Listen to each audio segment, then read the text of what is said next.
खूबे तूड़ताड़ डरेला ना पुलिस से प्रशासन से नियम के तूड़ताड़ बोला ए बाबू अरे कौन जिला के बाड़ ये बबुआ खूबे तूड़ताड़ डरेला ना पुलिस से प्रशासन से नियम के तूड़ताड़ धरा जेब तो कुटा जेबा दिन दहाड़े सबके पीछे सोचे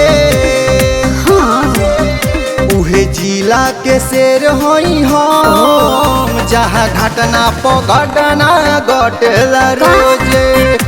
उहे जिला के शेर होई हम जहाँ घटना पो घटना घटेला रोजे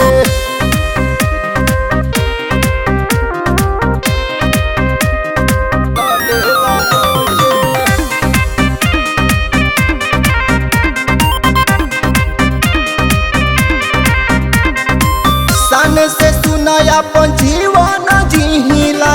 ईट के जवाब हम पत्थर से दिहिला ऐसन बदबा का हो अपना के बुझताड़ा सबसे बड़ रंगदार तोहरा साथ में रहेला का बिहार सरकार बिहार के बाहुबली हवा का बोलेला जे भी तयस जवान किलावो के वही जे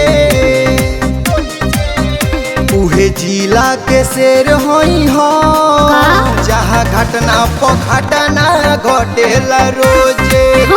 उहे जिला के शेर होई हम जहाँ घटना पो घटना घटेला रोजे सचो में का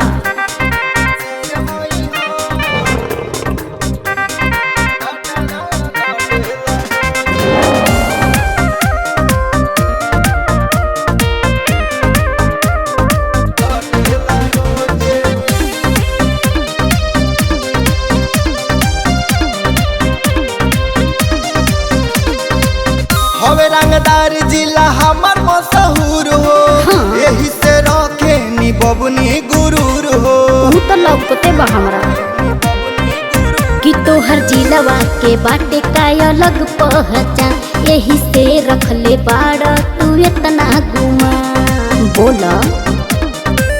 सैलस गोविंद आकाश के डेरा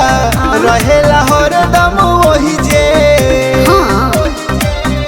उहे जिला के शेर होई हम जहाँ घटना पो घटना घटेला रोजे सही में उहे जिला के शेर होई हम जहाँ घटना पो घटना घटेला रोजे मान गए नी दादा।